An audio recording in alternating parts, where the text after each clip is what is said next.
남편이 잊고 간 지갑을 전해주러 공항으로 가던 길, 카카오 택시 기사님이 차문을 잠그며 말했다. 내리지 마세요. 저를 믿으셔야 합니다. 심장이 철렁 내려앉았다. 새벽 2시가 다 된 시간. 나는 낯선 남자와 단둘이 황량한 곳에 갇혀 있었다. 5분 뒤, 사이렌을 울리는 경찰 순찰차 세대가 우리 차를 에워쌌다. 그날 밤 내가 알게 된 진실은 내 삶에 대해 내가 믿었던 모든 것을 파괴했다. 모든 것은 그 목요일 밤 12시 30분경에 시작되었다. 나는 막 부산으로 급히 출장을 가야 하는 남편 민준의 여행 가방을 싸고 있었다. 그는 투자자들과의 긴급 회의 때문이라고 했다. 회사의 중요한 계약을 성사시키기 위한 것이라고. 나는 묻지 않았다. 늘 그랬다. 결혼 생활 4년 동안 나는 불편한 질문 없이 묵묵히 지지해주는 이해심 많은 아내가 되는 법을 배웠다. 내 눈에 민주는 언제나 완벽한 남편이었다. 세심하고 성실하며 성공한 사람이었다. 그는 나날이 번창하는 금융 컨설팅 회사를 운영했다. 우리는 서울 강남의 고급스러운 아파트에 살았고 차고에는 외제차 2대가 있었다. 나는 경제적 압박 없이 집에서 그래픽 디자이너로 일할 수 있었다. 많은 여성이 꿈꾸는 그런 삶이었다. 그의 가방에 마지막 물건들을 챙겨 넣으며 나는 민준이 평소보다 더 불안해 보인다는 것을 알아차렸다. 그는 2분마다 휴대폰을 확인했고 넥타이를 고르는 그의 손은 미세하게 떨리고 있었다. 나는 갑작스러운 출장의 스트레스 때문이려니 하고 넘겼다.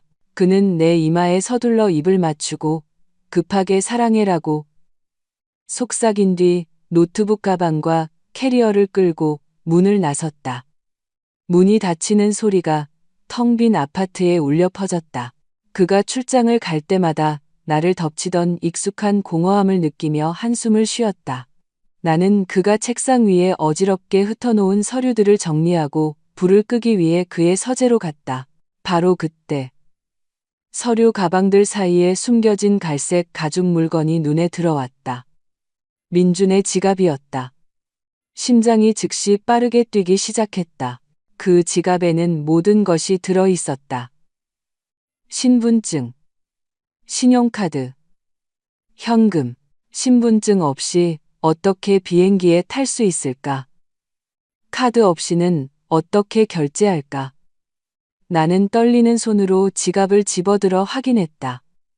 그의 모든 신분증이 그대로 있었다. 벽시계를 보니 밤 12시 40분이었다. 민준의 비행기는 새벽 3시였다. 지금 당장 출발하면 공항에 지갑을 가져다 줄 시간이 충분했다. 그의 휴대폰으로 전화를 걸었지만 곧장 음성 사서함으로 넘어갔다. 아마 비행기 모드로 해두었거나 운전 중이라 받지 못하는 것 같았다. 문제는 내가 야간 운전을 잘 못한다는 것이었다. 다른 차들의 헤드라이트 불빛에 어지러움을 느끼고 차선을 보기 힘들었다. 우리 집 기사님은 이미 몇 시간 전에 퇴근했다. 유일한 방법은 카카오 택시를 부르는 것이었다. 나는 휴대폰을 들고 초조한 손가락으로 앱을 열었다. 빨리 기사를 찾아야 했다. 가슴속에서 불안감이 불덩이처럼 커져갔다. 공항에 도착한 민준이 주머니에서 필사적으로 지갑을 찾다가 그것을 잊고 왔다는 사실을 깨닫고 패닉에 빠지는 모습이 상상되었다. 그는 그 지갑이 필요했다. 내가 가져다 줘야만 했다. 영원처럼 느껴지는 몇 분 후, 한 기사님이 호출을 수락했다. 화면에 그의 이름이 떴다. 김철수.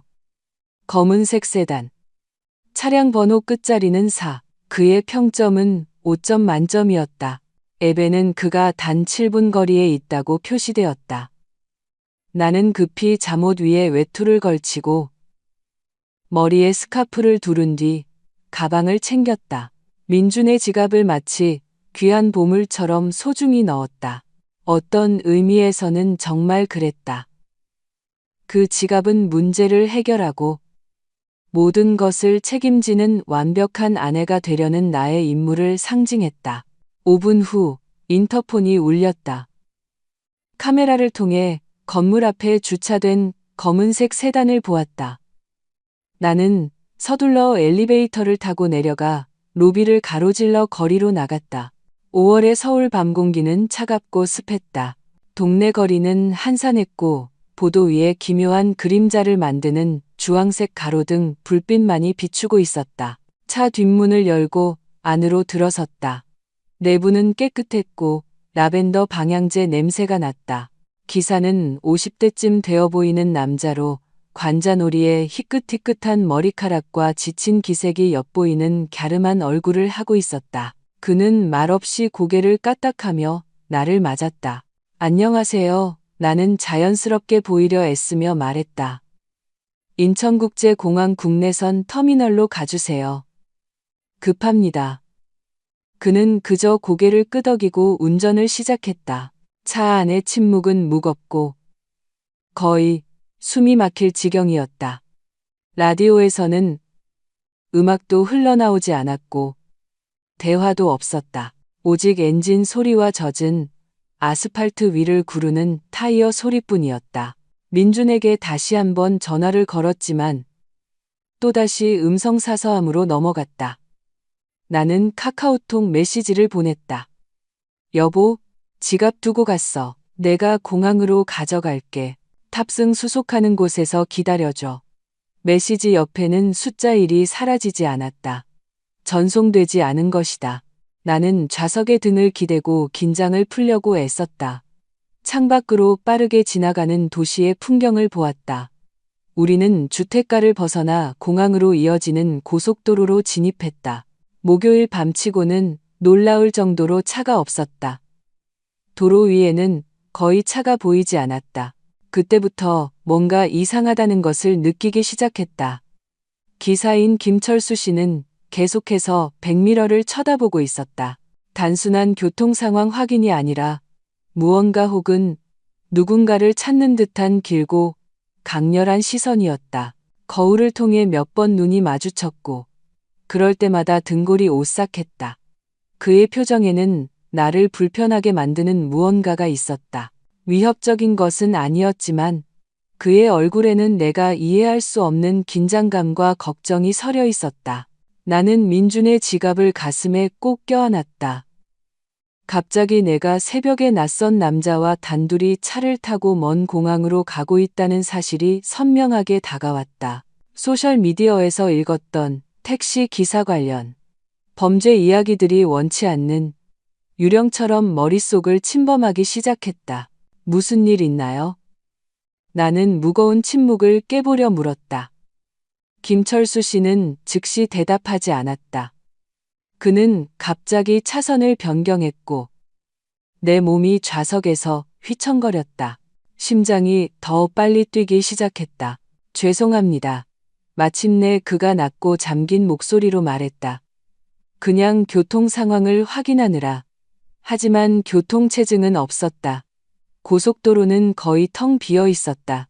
나는 조심스럽게 휴대폰을 꺼내 앱을 확인하는 척했지만 사실 내 손가락은 카카오 택시 앱의 긴급 신고 버튼 위에 있었다.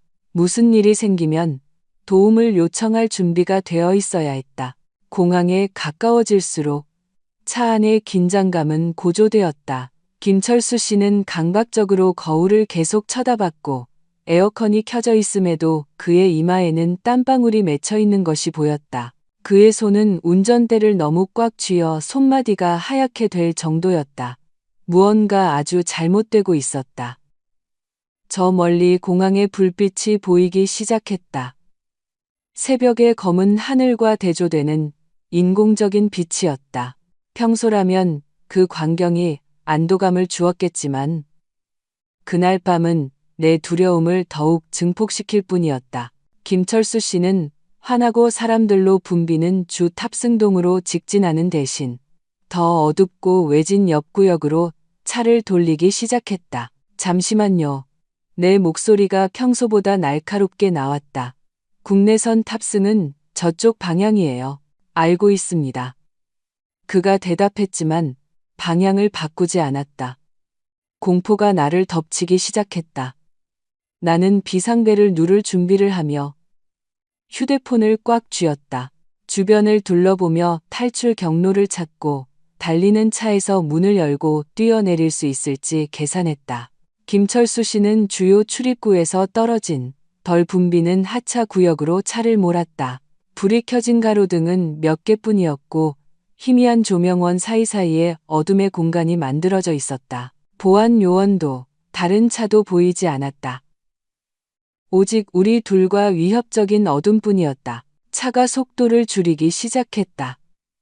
심장이 귀에서 들릴 정도로 세차게 뛰었다. 나는 차가 멈추자마자 뛰쳐나갈 준비를 하며 문 손잡이에 손을 얹었다. 하지만 문을 열려고 했을 때 문은 움직이지 않았다. 잠겨 있었다. 기사가 어린이 보호 잠금 장치를 작동시킨 것이었다. 나는 갇혔다. 공포가 가슴 속에서 폭탄처럼 터졌다. 나는 문 손잡이를 한 번, 두 번, 세 번 힘껏 당겼지만 문은 굳게 닫혀 있었다. 필사적으로 몸을 뻗어 반대편 문도 열어보려 했지만 그 문 역시 잠겨 있었다. 모든 문이 잠겨 있었다. 나는 새벽의 황량한 곳에서 낯선 남자와 함께 차 안에 완전히 갇힌 것이었다. 왜 문을 잠갔어요? 내 목소리는 거의 비명에 가깝게 떨렸다. 열어요. 지금 당장 열어요. 김철수 씨는 돌아보지 않았다. 그의 손은 여전히 운전대를 꽉 쥐고 있었고 그는 우리 앞에 어두운 공간을 뚫어지라 쳐다보고 있었다. 땀이 이제 그의 얼굴을 타고 관자놀이 아래로 흘러내렸다. 여기서 내리지 마세요.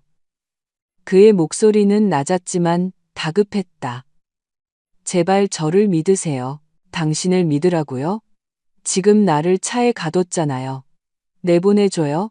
도와주세요. 나는 창문을 두드리며 지나가는 사람이 혹시라도 있을까 주의를 끌려고 애썼지만 그곳은 완전히 인적이 드물었다. 떨리는 손으로 휴대폰을 들어 경찰에 전화할 준비를 했다. 들으세요. 김철수 씨가 마침내 나를 돌아보았고 나는 그의 눈에서 진심 어린 공포를 보았다. 해치지 않겠습니다. 하지만 지금 이 차에서 내리면 아주 끔찍한 일이 당신에게 일어날 겁니다. 저를 믿으셔야 합니다. 제발요. 왜요? 나는 소리쳤다. 왜 내리면 안 되는데요? 무슨 일인데요? 5분 안에 알게 될 겁니다. 그가 다시 앞을 보며 대답했다. 5분. 그것만 부탁드립니다. 5분만 차에 계세요. 눈물이 얼굴을 타고 흐르기 시작했다. 내 머릿속은 온갖 생각으로 복잡했다. 납치당하는 건가? 어디론가 끌려가는 건가? 하지만 왜? 나는 부자도 아니고 중요한 가문 출신도 아니었다. 말이 되지 않았다. 나는 필사적으로 주위를 둘러보며 무기로 쓸만한 것을 찾았다. 가방이 옆에 있었다. 그 안에는 항상 가지고 다니는 호신용 스프레이가 있었지만 맨 아래에 파묻혀 있어 찾으려면 모든 것을 뒤져야 했다. 몇 초가 몇 시간처럼 흘러갔다. 김철수 씨는 앞 좌석에서 꼼짝 않고 무언가 또는 누군가를 기다리는 듯 강박적으로 밖을 내다보고 있었다. 남편이 시킨 일인가요? 혼란스러운 머릿속에 새로운 가설이 떠올라 갑자기 물었다. 이런 짓을 하라고 보냈나요? 무슨 시험 같은 건가요? 당신 남편은 모릅니다. 김철수 씨는 뒤돌아보지 않고 대답했다. 하지만 당신 아버님은 압니다. 피가 차갑게 식었다. 우리 아버지요. 내 목소리는 속삭임처럼 나왔다. 아버지는 3년 전에 돌아가셨어요. 알고 있습니다. 저는 그분을 위해 일했습니다. 15년 동안 그분의 개인 경호팀장이었죠. 기억들이 떠오르기 시작했다. 아버지는 건설 자재 유통체인 회사의 오너셨다. 특히 경쟁업체로부터 위협을 받기 시작한 후에는 개인 경호를 받으셨다. 아버지가 중요한 행사에 가실 때마다 항상 그림자처럼 따라다니던 나이든 남자가 어렴풋이 기억났다. 김철수. 아저씨, 마침내 기억의 조각을 맞추며 속삭였다. 아버지와 함께 일했던 그 김철수 아저씨 맞으시죠? 네. 그가 가볍게 고개를 끄덕였다. 돌아가시기 전에 아버님께서 제게 마지막 부탁을 하셨습니다. 멀리서나마 당신을 지켜봐 달라고, 안전하게 지켜달라고 맹세하게 하셨죠. 그게 지금이랑 무슨 상관인데요? 왜 저를 이 차에 가둔 거죠? 오늘 일찍 정보를 입수했기 때문입니다. 오늘 밤 당신에게 무슨 일이 일어날 거라고. 아주 끔찍한 일이요. 심장이 너무 세차게 뛰어 아팠다. 무슨 일이요? 납치당할 뻔했습니다. 당신이 이 차에서 내리는 순간 어둠 속에서 한 남자가 당신을 기다리고 있다가 약물을 투여해서 데려가려 했습니다. 당신이 새벽에 혼자 공항으로 가는 택시를 부른 것을 보고 제가 시스템을 해킹해서 다른 기사가 잡기 전에 이 호출을 수락했습니다. 당신을 보호하기 위해 제가 데리러 와야만 했습니다. 나는 그가 하는 말을 이해하려고 애썼다. 미친 소리 같았다. 영화 속 이야기처럼. 하지만 그의 얼굴에 서린 진심 어린 공포, 그의 몸에 깃든 긴장감, 모든 것이 거짓말이라고 하기에는 너무나 현실적이었다. 누가 저를 납치하려 하는데요? 내 목소리가 갈라졌다. 전 돈도 없고 중요한 사람도 아니에요. 당신은 돈이 아주 많습니다. 김철수 씨가 차분하게 말했다. 아버님께서 남겨주신 유산 말입니다. 그리고 당신은 그 유산의 가치가 얼마인지 정확히 아는 사람과 결혼했죠. 주변 세상이 멈춘 것 같았다. 민준? 김철수 씨는 대답하지 않았지만 그의 침묵이 충분한 대답이 되었다. 나는 여전히 가슴에 안고 있던 남편의 지갑을 내려다보았다. 갑자기 그것이 천근만근처럼 무겁게 느껴졌다. 민주는 일부러 지갑을 두고 간 것이었다. 내가 공항으로 달려올 것을 알고 있었다. 이 모든 것이 함정이었다. 아니에요.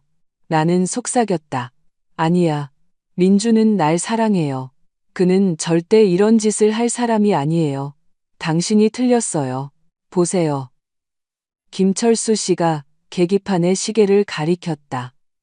2분 남았습니다. 2분. 무엇을 위한 2분일까? 온몸이 떨렸다. 이제 그를 믿어야 할지, 아니면 어떻게든 탈출해야 할지 알 수 없었다. 하지만 그의 목소리에 담긴 진심, 그의 눈에 서린 공포가 나를 머물게 했다. 나는 숨을 죽인 채 앉아 초를 세었다. 그리고 정확히 시계가 25분을 가리켰을 때 빨갛고 파란 불빛이 우리 주위에서 폭발했다. 세 대의 경찰 순찰차가 여러 방향에서 나타나 우리 차를 완전히 포위했다. 귀를 찢는 사이렌 소리가 밤의 정적을 갈랐다. 경찰들이 손에 총을 들고 차에서 뛰어내리며 명령을 외쳤다. 하지만 그들은 우리를 향해 총을 겨누고 있지 않았다. 그들은 우리 차 뒤, 내가 잘 볼 수 없었던 어둠 속 무언가를 향해 총을 겨누고 있었다.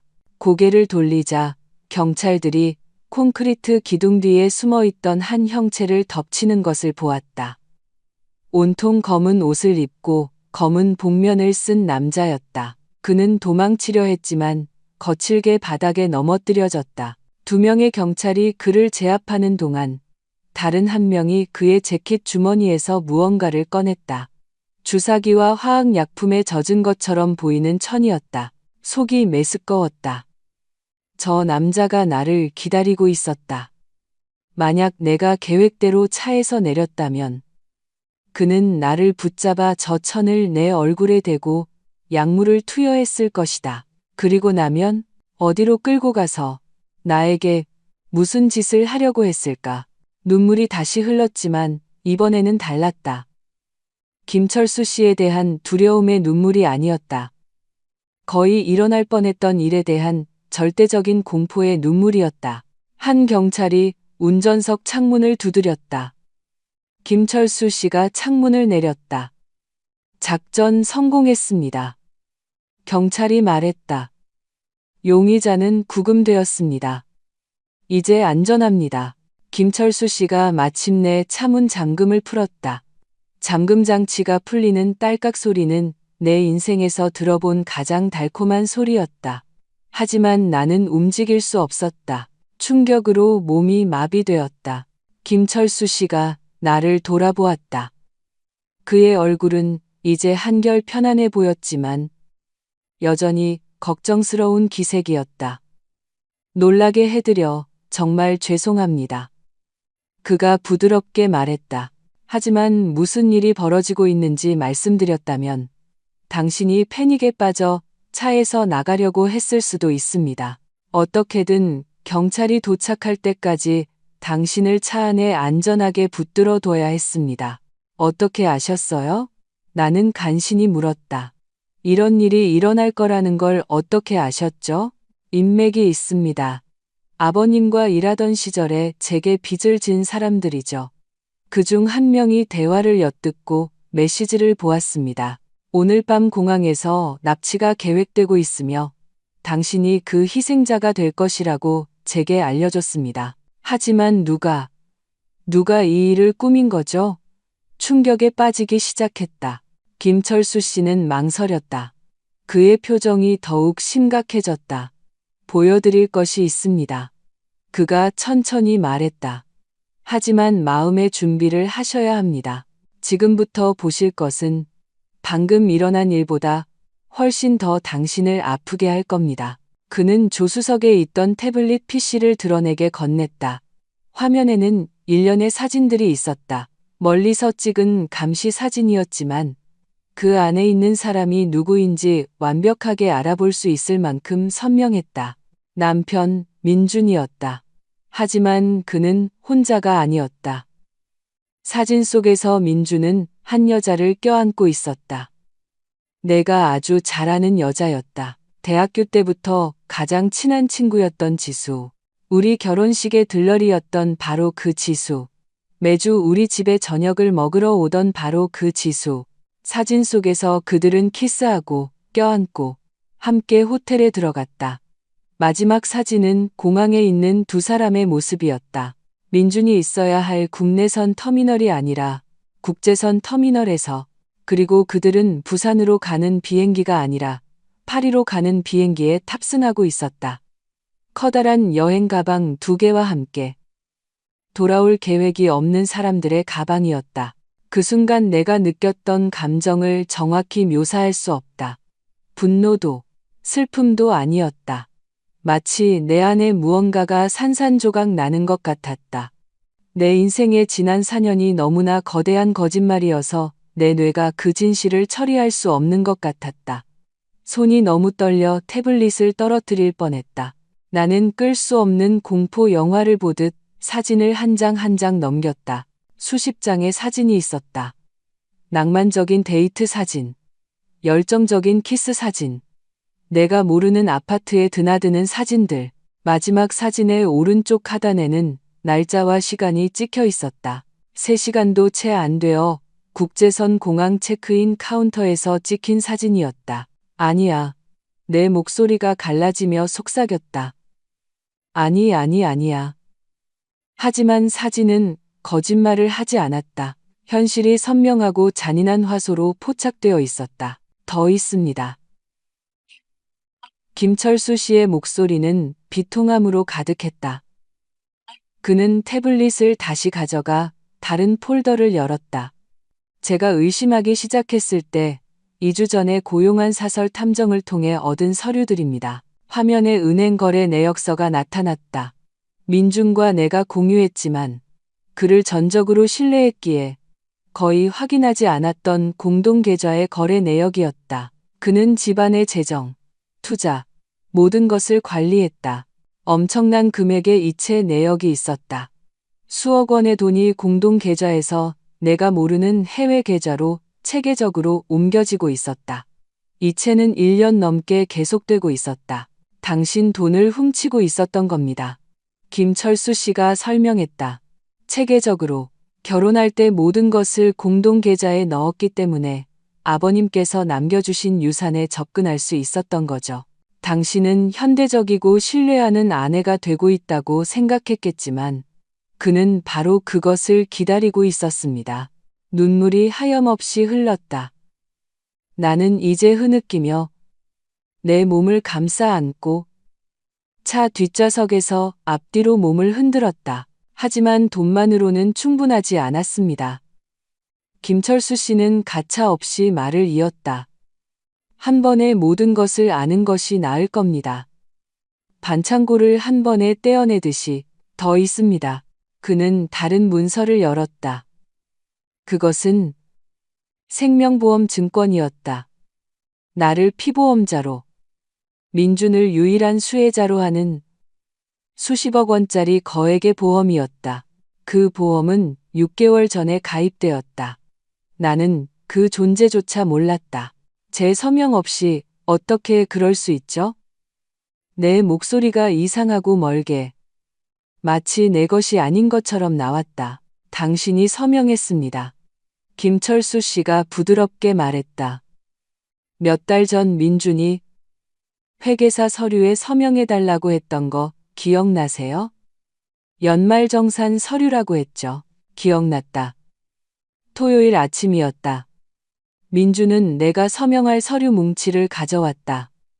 나는 점심 준비로 바빴고 그는 회계사가 서류를 급히 필요로 한다며 나를 재촉했다. 나는 읽어보지도 않고 모든 서류에 서명했다. 그 서류들 사이에 보험증권이 끼어 있었습니다. 김철수 씨가 설명했다. 그리고 그와 함께 당신 아버님께 물려받은 부동산을 포함한 당신의 모든 재산에 대한 완전한 권한을 민준에게 부여하는 위임장도 있었죠. 어지러웠다. 정말로 어지러웠다. 나는 이제 잠금이 풀린 차문을 열고 길가에 구토했다. 내 몸이 이 끔찍한 현실을 물리적으로 거부하고 있었다. 구토를 마친 후 손등으로 입을 닫고 좌석에 다시 기대 앉았다. 완전히 텅 빈 기분이었다. 그러니까 계획은 날 죽이는 거였군. 질문이 아니라 확인하는 말이었다. 오늘 밤의 납치는 날 죽이려는 거였어. 민주는 보험금을 받고 부동산도 모든 걸 차지하고 그리고 지수와 함께 파리에서 내 돈으로 새 삶을 시작하는 거지. 정확합니다. 김철수 씨가 고개를 끄덕였다. 경찰이 방금 체포한 남자는 악명 높은 범죄자입니다. 더러운 일을 처리하기 위해 고용되었죠. 납치 후에 당신의 시신은 아마 강도 사건이 잘못된 것처럼 위장된 채 어딘가에서 발견되었을 겁니다. 민주는 완벽한 알리바이를 가진 채 다른 나라에 있었을 테고요. 그는 비통에 잠긴 남편으로 한국에 돌아와 인터뷰에서 눈물을 흘리고 조의를 받은 뒤 당신의 모든 유산을 가지고 포르투갈로 사라졌을 겁니다. 완벽한 계획이었죠. 악마 같지만 완벽했습니다. 이 모든 걸 어떻게 알아내셨어요? 나는 물었다. 오늘 밤 이런 일이 일어날 줄 어떻게 아셨죠? 아버님께서 임종을 앞두고 계실 때 김철수 씨가 말을 시작했다. 제게 당신을 돌봐달라고 약속하게 하셨습니다. 그분은 민준에 대해 뭔가 낌새를 채고 계셨죠. 그를 좋아하지 않으셨고 완전히 신뢰하지도 않으셨습니다. 민준이 당신을 바라보는 방식에 뭔가 거짓이 있다고 하셨어요. 마치 사랑하는 여자를 보는 게 아니라 투자를 평가하는 것처럼 보인다고요. 아버지와 민준 사이의 논쟁이 기억났다. 아버지가 처음에 결혼을 반대하셨던 것도 기억났다. 나는 그저 딸이 성장하는 것을 받아들이고 싶지 않은 과보호하는 아버지라고 생각했다. 하지만 그는 사랑에 눈이 멀었던 내가 보지 못했던 무언가를 보셨던 것이다. 아버님이 돌아가신 후에도 저는 멀리서 당신을 계속 지켜봤습니다. 김철수 씨가 말을 이었다. 항상 그런 건 아니지만 주기적으로요. 당신의 소셜미디어를 확인하고 지금은 당신을 위해 일하는 아버님 회사의 몇몇 직원들과 연락을 유지했습니다. 그리고 석 달 전 그들 중 한 명이 이상한 이야기를 전해줬습니다. 민준이 세무당국의 눈을 피해 상속받은 부동산을 어떻게 팔 수 있는지 물어봤다는 겁니다. 그게 제 의심을 불러일으켰죠. 사설 탐정을 고용했습니다. 지수와의 불륜, 자금 이체, 가짜 보험 증권을 발견한 것이 바로 그였습니다.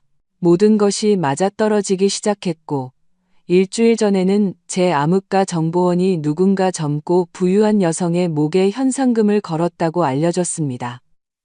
인상착의가 당신과 일치했죠. 언제 어디서 일어날지는 정확히 몰랐지만 최고 경계태세를 유지했습니다. 오늘 밤 당신이 새벽에 혼자 공항으로 가는 택시 호출을 시스템에서 봤을 때 저는 직감했습니다. 공공장소지만 외진 구역이 있고 당신이 취약한 시간대이며 다른 나라에 있는 민준에게는 완벽한 알리바이를 제공하는 납치를 위한 완벽한 기회였죠. 제가 배정된 기사가 되도록 앱 시스템을 해킹하고 제 경찰 인맥에 알렸습니다. 그들은 범죄자가 나타나기를 기다리며 상황을 감시하고 있었습니다. 계획은 그를 현행범으로 체포하는 것이었습니다. 나는 모든 것을 듣고 있었지만 마치 꿈처럼 깨어날 수 없는 악몽처럼 느껴졌다. 지갑. 나는 갑자기 말했다. 여전히 좌석 옆에 놓여있는 저주받은 물건을 보며 일부러 지갑을 두고 간 거죠. 그렇죠? 네. 그게 미끼였습니다. 그는 당신이 그를 돕기 위해 한밤중에도 달려나갈 사람이라는 걸 알았습니다. 당신의 친절함, 헌신, 그에 대한 사랑을 이용한 거죠. 한마디 한마디가 이미 산산조각 난 내 심장을 찌르는 비수 같았다. 나는 떨리는 손으로 지갑을 들었다. 처음으로 그것을 제대로 살펴보았다. 모든 칸을 열어보았다. 그리고 신용카드 뒤에 숨겨진 접힌 종이 조각을 발견했다. 종이를 펼쳐보니 그것은 다른 문서의 사본이었다. 내 유산의 핵심인 수십억 원 가치의 강남 중심가 상업용 건물을 민준의 이름으로 이전하는 등기 서류였다. 그리고 바로 아래에는 서명이 있었다. 내 서명이었다. 하지만 나는 그런 것에 서명한 적이 없었다. 위조입니다. 김철수 씨가 좌석 너머로 보며 말했다. 당신이 모르고 서명한 위임장으로. 그는 다른 서명들도 위조했을 겁니다. 아마 이미 여러 부동산을 자기 이름으로 이전했을 겁니다. 당신이 죽자마자 그가 모든 것에 법적 통제권을 갖도록 모든 것이 계획된 겁니다. 복잡한 절차 없이, 유언장을 기다릴 필요 없이, 가족들이 유산을 두고 다툴 필요 없이 말이죠. 그는 천재였다. 괴물이었다. 나는 차창 밖을 보았다. 경찰은 여전히 납치범을 처리하고 있었다. 구급차가 도착했다. 다른 경찰들은 주변을 통제하고 증거를 수집하고 있었다. 그리고 저 공항 어딘가 국제선 터미널에서 민주는 탑승을 기다리고 있었다. 지수와 함께 내 돈을 가지고 파리로 떠나기를 기다리며 계획이 성공했다는, 내가 죽었다는 소식을 받기를 기다리며. 하지만 나는 죽지 않았다. 나는 살아있었고 절대적으로 분노했다. 나를 잠식했던 슬픔이 다른 무언가로 변하기 시작했다. 차갑고 날카로운 무언가로. 몇 시간 동안 갖지 못했던 정신적 명료함을 주는 수정처럼 맑은 분노였다. 그들, 어디에 있어요? 내 목소리는 이제 단호했다. 민준과 지수, 정확히 어디에 있죠? 김철수 씨가 시계를 확인했다. 그들의 비행기는 40분 후에 출발합니다. 국제선 12번 게이트입니다. 하지만 그냥 가서 그들과 맞설 수는 없습니다. 위험할 겁니다. 맞서지 않을 거예요. 나는 말했다. 내 머리는 이미 계획을 세우고 있었다. 아직은요. 영리하게 대처해야 해요. 나는 김철수 씨를 보았다. 거의 모르는 사람이지만 내 목숨을 구해주고 돌아가신 아버지와의 약속을 지킨 그 남자를. 사설 탐정이 있다고 하셨죠. 실력 있나요? 최고입니다. 그리고 경찰 인맥은 제가 필요로 할 일을 도와줄 수 있을까요? 김철수 씨는 그날 밤 처음으로 미소를 지었다. 작지만 진심 어린 미소였다. 무슨 생각을 하고 계십니까? 그날 밤 나는 잠들지 않았다. 어떻게 잠들 수 있겠는가? 민준이 자신의 계획이 완벽하게 진행되고 있다고 믿으며 파리로 향하는 동안 나는 경찰서에서 모든 진술을 하고 있었다. 납치범은 증거를 마주하자 모든 것을 자백했다. 그는 독사라는 이름으로만 아는 남자에게 고용되었다고 했다. 인상착의는 민준과 완벽하게 일치했다. 대포폰에는 나를 어디서 납치하고 언제 행동하며 어떻게 강도 살인처럼 보이게 만들지에 대한 상세한 지시가 담긴 문자 메시지가 있었다. 증거는 압도적이었지만 사건을 담당한 형사팀장은 내게 평생 잊지 못할 조언을 해주었다. 사모님, 그는 인생의 모든 것을 다 겪어본 듯한 피곤한 눈으로 나를 보며 말했다. 남편분이 한국으로 돌아오는 즉시 체포할 충분한 증거가 있습니다. 하지만 정말로 그의 계획을 완전히 파괴하고 그가 훔쳐간 모든 것을 되찾고 싶으시다면 그보다 더 영리하게 행동하셔야 합니다. 무슨 말씀이시죠? 그가 당신이 알고 있다는 사실을 알아서는 안 됩니다. 납치범이 체포되고 계획이 실패했다는 것을 알게 되면 그는 절대로 한국에 돌아오지 않을 겁니다. 포르투갈에 머물거나 범죄인 인도 조약이 없는 다른 나라로 도망갈 겁니다. 우리가 결국 그를 체포하더라도 그가 해외 계좌로 빼돌린 돈을 되찾는 것은 거의 불가능할 겁니다. 나는 그가 무슨 말을 하는지 이해했다. 진정한 정의를 원한다면 민준의 개임에 동참해야 했다. 아무 일도 없었던 것처럼 연기해야 했다. 하지만 어떻게 그렇게 하죠? 나는 물었다. 그는 제 사망 소식을 기다릴 텐데요. 그 소식이 들리지 않으면 의심할 거예요. 정확합니다. 팀장이 동의했다. 그래서 당신이 이야기를 만들어야 합니다. 왜 공항에 가지 않았는지, 왜 살아있는지를 설명하는 이야기. 하지만 의심을 사지 않는 방식으로요. 우리는 다음 몇 시간을 계획을 짜는 데 보냈다. 김철수 씨, 사설탐정, 그리고 우리에게 합류한 금융범죄 전문 검사의 도움으로 우리는 완벽한 이야기를 만들어냈다. 해가 뜨기 시작할 무렵 나는 다시 내 아파트로 돌아왔다. 이제는 다른 장소처럼 느껴졌다. 구석구석마다 내가 이제는 거짓이라는 것을 아는 기억들이 배어 있었다.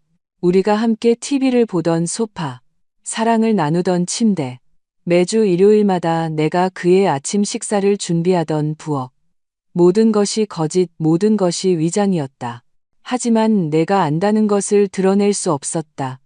아직은 나는 여전히 그의 향수 냄새가 나는 침대에 누워 몇 시간 동안 억지로 눈을 감았다. 다음에 올 일을 위해 쉬어야 했다. 아침 9시 내 휴대폰이 울렸다. 민준이었다. 나는 대답하기 전에 한참 동안 화면을 쳐다보았다. 손이 떨렸지만 심호흡을 했다. 사랑스러운 아내의 가면을 쓰고 대답했다. 여보. 그의 목소리는 거짓으로 활기찼다. 괜찮아? 어젯밤에 몇 번이나 전화했는데 안녕, 자기. 나는 졸린 목소리를 억지로 내며 대답했다. 미안. 일찍 잠들어서 휴대폰을 무음으로 해놨어. 너무 피곤했거든. 전화기 저편에서 잠시 정적이 흘렀다. 단위 초의 정적이었지만 영원처럼 느껴졌다.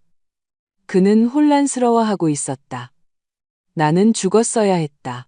왜 내가 멀쩡하게 전화를 받으며 일찍 잠들었다고 말하고 있는 걸까? 아, 그가 마침내 말했다. 공항? 내가 공항에 왜 가? 이번에는 더 긴 정적이 흘렀다. 당신 지갑, 나는 우리가 준비한 대본대로 말했다. 집에 지갑 두고 갔잖아. 공항에 가져다 주려고 했는데 나가려고 준비하다가 갑자기 두통이 너무 심하게 온 거야. 그런 거 있잖아. 약 먹고 소파에서 기절했어. 방금 일어났네. 미안해 여보. 지갑 없이 잘 탔어? 전화기 저편에서 민준이 숨쉬는 소리가 들렸다. 그는 정보를 처리하려고 그의 완벽한 계획에서 무엇이 잘못되었는지 이해하려고 애쓰고 있었다. 응. 잘 탔어. 그가 거짓말했다. 당연히 잘 탔을 것이다. 그는 진짜 신분증을 가지고 있었다. 잊어버린 지갑은 단지 미끼였을 뿐이다. 가방에 여분 신분증이 있었어. 다 잘 해결됐어. 다행이다. 나는 안도하는 척했다. 정말 걱정했어. 회의는 잘 돼가? 응, 아주 좋아. 일주일. 그가 자신의 계획이 실패했다는 것을 알아챌 충분한 시간. 그와 지수가 새로운 계획을 세우거나 그냥 사라져버릴 시간이었다. 물론이지, 여보, 알잖아. 몸 조심하고 매일 연락해. 알았지. 알았어. 사랑해. 그 말이 그의 입에서 너무나 쉽게 나왔다. 사랑해. 나를 죽이려고 사람을 고용했다는 것을 알면서 어떻게 저 말을 할 수 있을까? 나는 그 말을 하며 거의 질식할 뻔했다. 전화를 끊고 즉시 휴대폰을 바닥에 떨어뜨렸다. 화장실로 달려가 다시 구토했다. 위장에는 아무것도 없었지만 내 몸은 계속해서 수축하며 내가 느끼는 역겨움을 토해내려 했다. 정신을 차린 후 김철수 씨에게 전화했다. 전화했어요. 나는 보고했다. 이야기를 믿었어요. 하지만 일주일 더 있다가 온대요. 완벽합니다. 김철수 씨가 대답했다. 그럼 우리에게 시간이 생겼군요. 탐정이 이미 그의 은행 거래를 추적하고 있고 좋은 소식이 있습니다. 그의 해외 계좌를 동결하라는 법원 명령을 받아냈습니다. 살인 계획의 증거를 보여주니 판사님이 매우 협조적이셨습니다. 지수는요? 아직도 파리에 그와 함께 있나요? 네. 1시간 전에 인스타그램에 사진을 올렸습니다. 5성급 호텔에 있더군요. 자격 있는 휴가라는 캡션과 함께 김철수 씨는 목소리에 담긴 경멸을 숨기지 못했다. 내 돈으로 즐기는 자격 있는 휴가. 그녀가 나의 죽음이라고 생각했던 것을 축하하며 사진 보고 싶어요. 나는 말했다. 좋은 생각이 아닌 것 같습니다. 보고 싶어요. 김철수 씨는 한숨을 쉬었지만 링크를 보내주었다. 나는 심장이 빠르게 뛰는 것을 느끼며 지수의 인스타그램을 열었다. 거기 그녀가 있었다. 파리 시내가 내려다 보이는 고급스러운 수영장에서 비키니를 입고 환하게 눈부시게 웃고 있었다. 그리고 배경에는 약간 흐릿하지만 명확하게 보이는 민준이 있었다. 그 역시 샴페인 잔을 들고 미소 짓고 있었다. 댓글은 모두 우리 공동의 친구들이 단 것이었다. 정말 멋지다. 자격 있어. 마음껏 즐겨. 완전 부러워. 만약 그들이 안다면 다음 며칠 동안 나는 준비했다. 사설 탐정은 더 많은 정보를 가져왔다. 민준과 지수는 거의 2년 동안 함께였다. 그것은 지수가 일하던 회사의 송년회에서 시작되었다. 민준은 내 파트너로 그곳에 갔었다. 그들은 서로에게 끌렸고 번호를 교환했고 곧 불륜이 시작되었다. 증거를 보는 것은 고통스러웠다. 열정적인 문자 메시지, 은밀한 사진, 수치심과 분노로 죽고 싶게 만드는 영상들. 하지만 나는 모든 것을 보도록 스스로를 강요했다. 배신의 전체 범위를 알아야 했다. 탐정은 또한 민준에게 빚이 있다는 것을 발견했다. 많은 빚, 온라인 도박, 잘못된 투자, 사채업자들에게 빌린 돈. 그는 내가 전혀 몰랐던 빚더미에 빠져 있었다. 내 돈은 단지 탐욕이 아니었다. 필요였다. 그는 빚을 갚고 지수와 새로운 삶을 시작하기 위해 그 수십억 원이 필요했던 것이다. 얼마나 빚졌죠? 나는 물었다. 거의 20억 원입니다. 탐정이 대답했다. 그리고 사채업자들이 초조해하고 있습니다. 메시지에 살해 협박도 있습니다. 그는 절박했습니다. 그래서 계획의 타이밍이 그랬던 겁니다. 더 이상 기다릴 수 없었던 거죠. 사채업자들이 그를 먼저 제거하기 전에 보험금과 부동산 돈이 지금 당장 필요했던 겁니다. 그리고 지수는 이 모든 걸 알고 있었고요. 그들 사이의 모든 대화가 기록되어 있습니다. 네, 그녀는 알고 있었습니다. 심지어 납치 계획을 제안한 것도 그녀였습니다. 그녀가 자신의 인맥을 통해 범죄자를 찾아냈습니다. 민준이 재정적인 두뇌였다면 지수는 전략가였습니다. 내 가장 친한 친구, 내가 자매처럼 여겼던 여자, 내 결혼식의 들러리였던 여자, 그녀의 연애가 끝났을 때 내가 위로해 주었던 여자, 명절을 우리 가족과 함께 보냈던 여자, 그녀가 나의 죽음을 계획했다. 나흘째 되던 날 민준이 다시 전화했다. 여보, 안 좋은 소식이 있어. 그가 말했다. 그의 목소리는 실망한 것처럼 완벽하게 조율되어 있었다. 여기 회의가 생각보다 더 길어질 것 같아. 아마 2주 정도. 2주? 나는 놀란 척했다. 와, 그렇게 오래? 응, 여기 사람들이 좀 까다로워서. 하지만 계약이 성사되면 그만한 가치가 있을 거야. 돌아가면 축하하기 위해 우리 둘만 여행 가자. 어때? 여행. 아마도 사고를 위장하기 쉬운 외딴 곳으로의 여행일 것이다. 하지만 나는 게임에 응했다. 정말 좋겠다. 어디 생각하고 있어? 그건 비밀로 할게. 그가 말했다. 나는 그의 목소리에서 독이 든 미소를 들을 수 있었다. 전화를 끊은 후 나는 내 방 바닥에 앉았다. 그리고 마침내 눈물을 터뜨렸다. 모든 거짓말, 모든 배신. 내가 진짜라고 생각했지만 단지 연극이었던 모든 순간들을 위해 울었다. 공항에서 그날 밤 죽었던 순진했던 나 자신을 위해 울었다. 하지만 울고 난 후 나는 일어섰다. 얼굴을 씻고 내 인생에서 한 번도 해본 적 없는 일을 했다. 나는 변호사에게 전화했다. 복잡한 이혼과 재산 회복 전문 변호사에게 반격할 시간이었다. 김철수 씨가 추천해준 변호사는 박선영 변호사라는 여성이었다. 그녀는 짧은 회색 머리에 두꺼운 뿔테 안경을 썼고 메뉴판을 읽는 것처럼 쉽게 거짓말을 꿰뚫어 보는 듯한 시선을 가지고 있었다. 흠잡을 데 없이 정돈된 그녀의 사무실에서 그녀는 탐정이 모은 모든 서류를 검토했다.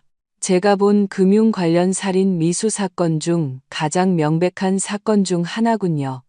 1시간 동안 모든 것을 분석한 후 그녀가 말했다. 그리고 우리는 대부분의 피해자들이 갖지 못하는 것을 가지고 있습니다. 범죄가 완성되기 전에 구체적인 증거를요. 그럼 제가 모든 것을 되찾도록 도와주실 수 있나요? 나는 물었다. 그 이상이죠.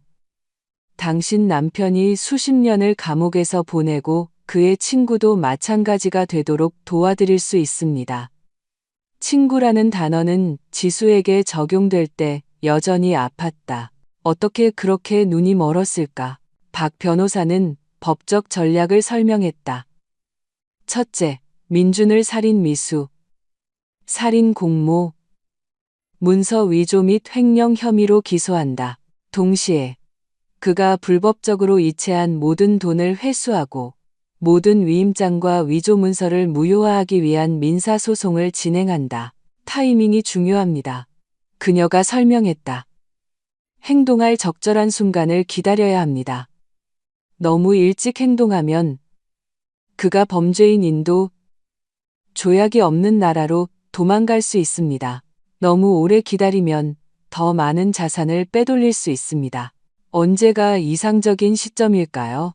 그가 한국으로 돌아올 때, 그가 안전하다고, 자신의 계획이 작동하고 있다고 생각하며 한국 땅을 다시 밟을 때, 바로 그때가 우리가 행동할 때입니다. 하지만 어떻게 그를 돌아오게 하죠? 그냥 포르투갈에 무기한 머물 수도 있잖아요. 박 변호사가 미소 지었다. 그것은 온기가 전혀 없는 미소였다. 먹잇감을 막 발견한 포식자의 미소였다. 거기서 우리의 미끼가 들어가는 겁니다. 당신이 그에게 돌아오라고 명령할 것이고 그는 달려올 겁니다. 우리는 다음 몇 시간을 모든 세부 사항을 계획하는 데 보냈다. 위험했지만 성공할 수 있었다. 성공해야만 했다. 그날 밤 나는 민준에게 보낼 영상 메시지를 녹화했다. 자연스럽고 즉흥적으로 보여야 했기 때문에 완벽하게 들릴 때까지 여러 번 녹화했다. 안녕, 여보. 나는 억지 미소를 지으며 시작했다. 거기서 엄청 바쁜 거 알지만 소식이 있어서 기다릴 수가 없었어. 아빠가 서울 강남에 가지고 계셨던 땅 기억나? 우리가 항상 별 가치 없다고 생각했던 그 땅 말이야. 글쎄 구매자가 나타났는데 현금으로 20억 원을 제안하고 있어. 나는 그 숫자가 효과를 발휘하도록 잠시 멈췄다. 미친 소리인 거 알지만 대형 건설사야. 거기에 고급 빌딩을 짓고 싶어 한대. 근데 제일 좋은 건 이번 주에 계약을 마무리하고 싶어 한다는 거야. 중개인이 말하길. 내가 빨리 수락하지 않으면 다른 땅을 찾아볼 거래. 당신 없이 이렇게 큰 결정을 하고 싶지 않았어. 며칠 일찍 돌아올 수 있을까? 그냥 우리가 같이 서류에 서명하고 그 돈으로 뭘 할지 결정하게 말이야. 사랑해. 빨리 와. 영상을 보내고 기다렸다. 답장은 15분도 채 안 되어 도착했다. 여보, 정말 엄청난 소식이야. 20억이라니, 물론 돌아가야지. 여기서 모든 걸 재조정할게. 모레 도착해. 나 없이 아무것도 서명하지 마. 알았지? 이건 우리가 같이 결정하자. 정말 많이 사랑해. 물고기가 미끼를 물었다. 물론 구매자도. 20억 원짜리 제안도 없었다. 모두 거짓말이었다. 하지만 민주는 그것을 몰랐다. 그가 본 것은 자신의 해외 계좌에 넣을 더 많은 수십억 원, 지수와의 새로운 삶을 지탱할 더 많은 돈뿐이었다. 그는 미끼를 물었다. 나는 박 변호사와 김철수 씨에게 알렸다. 이틀 후에 도착한대요. 완벽합니다. 박 변호사가 대답했다. 법적 서류를 모두 준비하겠습니다. 그가 한국에 도착하는 순간 우리는 체포영장, 계좌 동결 명령, 모든 것을 준비해 둘 겁니다. 하지만 그가 공항에 발을 들일 때까지 기다려야 합니다. 지수는요, 그녀는 아직 파리에 있습니다. 우리 관할권이 거기까지 미치지는 않지만 국제 체포 영장을 신청하는 중입니다. 그녀가 한국과 범죄인 인도 조약을 맺은 어느 나라든 입국하려고 하는 순간 체포될 겁니다. 다음 이틀은 내 인생에서 가장 긴 시간이었다. 나는 평범함을 유지하려고 노력했다. 집을 나서고 슈퍼마켓에 가고 다른 친구들의 메시지에 아무 일도 없는 것처럼 답장했다. 하지만 속으로는 불안과 기대로 가득 찬 뭉치였다. 민주는 계속해서 메시지를 보내며 돌아오기를 얼마나 고대하고 있는지, 내가 얼마나 보고 싶은지, 그 엄청난 토지 매매를 어떻게 축하할 것인지 말했다. 모든 메시지는 너무나 잘 만들어진 거짓말이어서 내가 진실을 몰랐다면 완전히 믿었을 것이다. 그가 도착하기 전날 밤, 나는 잠을 잘 수 없었다.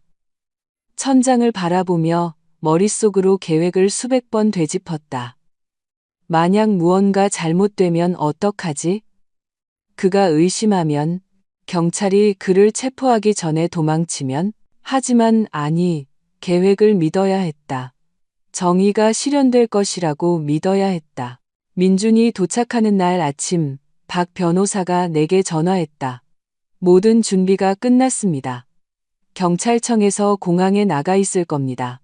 그가 입국 심사대를 통과하는 순간 체포될 겁니다. 그곳에 계시겠습니까? 네.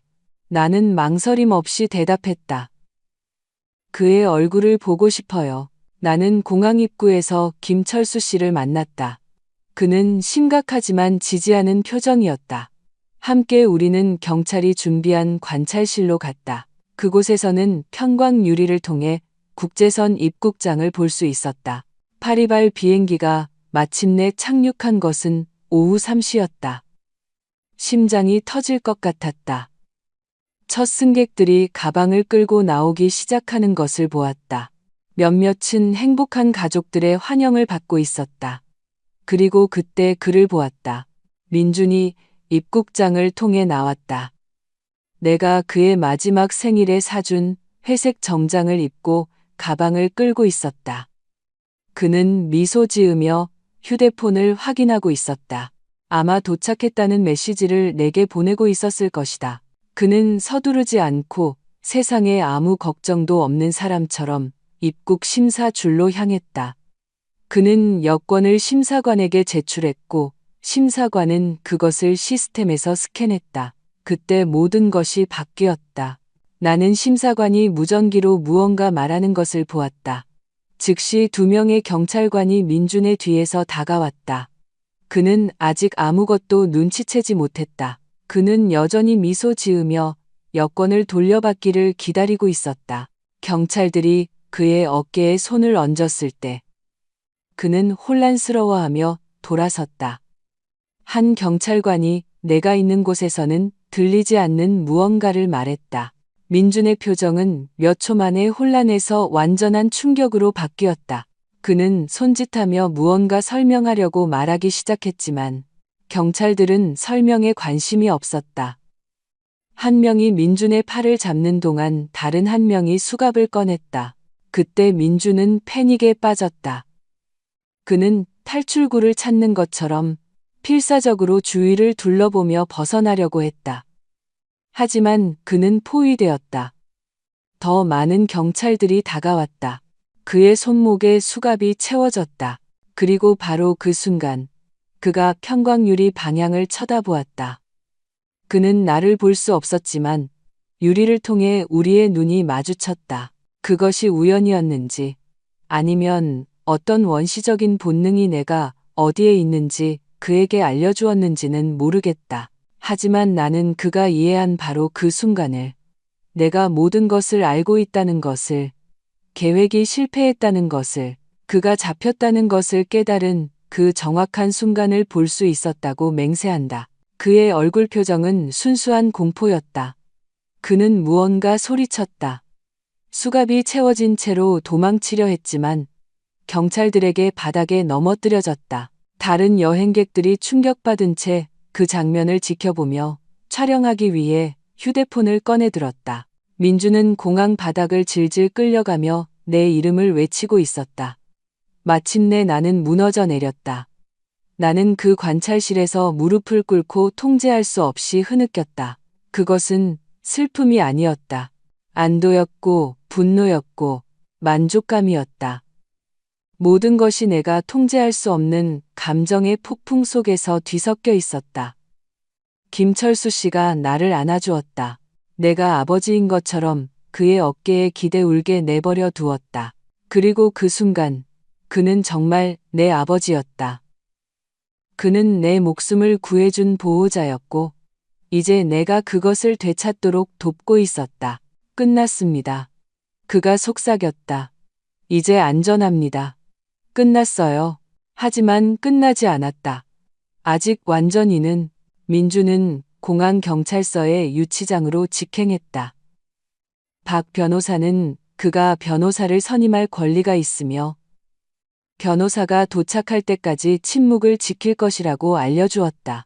그것이 표준 절차였지만 그녀가 예상하지 못했던 것은 민준이 즉시 말을 시작했다는 것이다. 거래를 하려고 다른 사람에게 책임을 떠넘기려고 했다. 그가 강요당했다고 말하고 있습니다. 체포 후 2시간 뒤 박 변호사가 내게 전화했다.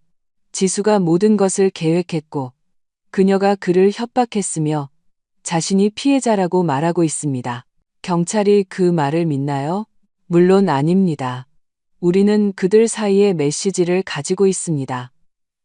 그가 직접 승인한 은행 이체 내역도 있습니다. 고용된 범죄자가 민준을 돈을 지불한 사람으로 특정하여 진술한 것도 있습니다. 그는 단지 자신의 형량을 줄이려고 애쓰는 것뿐입니다. 지수는요? 민준이 체포된 걸 아나요? 아직 모릅니다. 그녀는 파리에 있습니다. 1시간 전에 고급 레스토랑에서 찍은 사진을 인스타그램에 올렸습니다. 완전히 모르는 채로요. 나는 휴대폰으로 그 사진을 보았다. 지수는 빨간 드레스를 입고 눈부셨다. 와인 잔을 들고 세상에 아무 걱정도 없는 것처럼 카메라를 향해 미소 짓고 있었다. 캡션은 이랬다. 사랑하는 사람과 함께일 때 인생은 아름답다. 사랑하는 사람과 함께. 그녀는 내 남편에 대해 말하고 있었다. 그녀가 내 살인을 계획하는 것을 도왔던 그 남자에 대해 그와 얘기하고 싶어요. 나는 갑자기 말했다. 민준과요. 얼굴을 마주보고 싶어요. 권하지 않습니다. 박 변호사가 즉시 대답했다. 당신에게 매우 충격적일 수 있고 그가 당신을 조종하려고 할 수 있습니다. 그런 사람들이 하는 짓이죠. 해야겠어요. 그의 눈을 보고 왜 그랬는지 물어봐야겠어요. 전화기 저편에서 긴 침묵이 흘렀다. 알겠습니다. 준비하겠습니다. 하지만 저도 함께 갈 것이고 경비원이 있는 감독된 방에서 만날 겁니다. 어느 순간이라도 나가고 싶으시면 우리는 나갈 겁니다. 아시겠어요? 네. 만남은 다음 날로 잡혔다. 나는 밤새 잠 못 이루며 무슨 말을 할지 연습하고 내가 사랑했던 남자를 보고 낯선 사람을 보게 될 것이 어떨지 상상했다. 경찰서에 도착했을 때 내 손은 너무 떨려서 변호사와 함께 나를 동행하기를 고집했던 김철수 씨가 복도를 따라 나를 안내하기 위해 내 팔을 잡아줘야 했다. 민주는 취조실에 있었다. 유리창을 통해 들어가기 전에 그를 볼 수 있었다. 그는 더 이상 멋진 정장을 입고 있지 않았다. 주황색 수감복으로 갈아입혀져 있었다. 그의 얼굴은 창백했고 눈 밑에는 깊은 다크서클이 있었다. 이틀 만에 10년은 늙어 보였다. 내가 문을 열고 들어갔을 때 그는 고개를 들었다. 우리의 눈이 마주쳤고 놀랍게도 그는 울기 시작했다. 여보, 그가 흐느꼈다. 여보, 정말 미안해. 정말 미안해. 난 원하지 않았어. 이렇게 되려고 한 게 아니었어. 나는 테이블 반대편 의자에 앉아 무표정한 표정을 유지했다. 박 변호사와 김철수 씨는 내 뒤에 서 있었다. 조용하지만 위안이 되는 존재였다. 나를 여보라고 부르지 마. 내 목소리가 예상보다 차갑게 나왔다. 나를 죽이려고 사람을 고용했을 때 그렇게 부를 권리를 잃었어. 아니야. 그는 격렬하게 고개를 저었다. 넌 이해 못해. 난 절대로 네가 다치길 원하지 않았어. 맹세해. 지수였어. 그녀가. 지수 탓하지 마. 내가 그의 말을 끊었다. 메시지 다 봤어. 전부. 네가 처음부터 이 일에 연루되어 있었다는 거 알아. 민주는 얼어붙었다. 후회하는 가면이 약간 미끄러졌고 순간 나는 그의 눈에서 더 어두운 무언가를 보았다. 왜? 내 목소리가 갈라지며 물었다. 나는 당신을 사랑했어. 뭐든지 줬을 거야. 돈이 필요했다면 도와줬을 거야. 더 이상 날 사랑하지 않았다면 이혼할 수도 있었어. 왜 날 죽이기로 선택한 거야? 그는 테이블 위에 놓인 수갑찬 자신의 손을 내려다보았다. 이해 못할 거야. 그가 중얼거렸다. 이해시켜줘. 긴 침묵이 흘렀다. 그가 마침내 입을 열었을 때 그의 목소리는 달랐다. 더 차갑고 더 솔직했다. 아마 네가 너무 쉬웠기 때문일 거야. 그가 말했다. 넌 내가 하는 모든 말을 믿었고 내가 부탁하는 모든 것에 서명했고 아무것도 의심하지 않았어. 넌 순종적이었고 너무 예측 가능했어. 그래서 널 경멸하기 시작했어. 한마디 한마디가 비수였지만 나는 꿋꿋이 버텼다. 지수를 만났을 때 그녀는 너와 정반대였어. 도전적이고 똑똑하고 야심찼지. 네가 한 번도 해주지 못한 방식으로 나를 살아있게 만들었어. 그래, 잔인하게 들리는 거 알아. 하지만 네가 진실을 물었잖아. 그리고 돈은? 민주는 쓴웃음을 지었다. 돈이 모든 것을 가능하게 했지. 나한테는 빚이 있었어. 많은 빚. 바보 같은 투자를 했고 실패한 사업에 돈을 걸었지. 사채업자들이 날 쫓고 있었어. 출구가 필요했고 너는 내 아버지의 그 모든 유산과 함께 완벽한 출구였어. 그러니까 처음부터 날 이용한 거네. 처음부터는 아니었어. 그가 인정했다. 처음에는 정말 널 좋아했어. 하지만 내 아버지가 돌아가시고 네가 모든 것을 상속받았을 때 그때 잠재력을 깨달았지. 그리고 빚이 조여오고 지수가 나타났을 때 계획이 말이 되기 시작했어. 날 죽일 계획 말이지. 내 모든 문제를 한 번에 해결할 계획. 그가 마치 같은 것인 양 정정했다.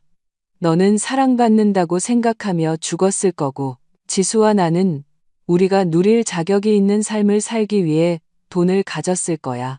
모두가 이기는 거지. 내가 죽는다는 것만 빼고. 민주는 어깨를 으쓱했다. 그는 정말로 어깨를 으쓱했다. 마치 내 죽음이 거대한 계획 속에 사소한 디테일인 것처럼. 바로 그 순간 내 안에 아직 남아있을지도 모를 사랑의 흔적이 완전히 죽어버렸다. 더 이상 고통은 없었다. 이전에 심장이 있던 자리에 차가운 공허함만이 있었다. 너는 감옥에서 썩게 될 거야. 내가 차분하게 말했다.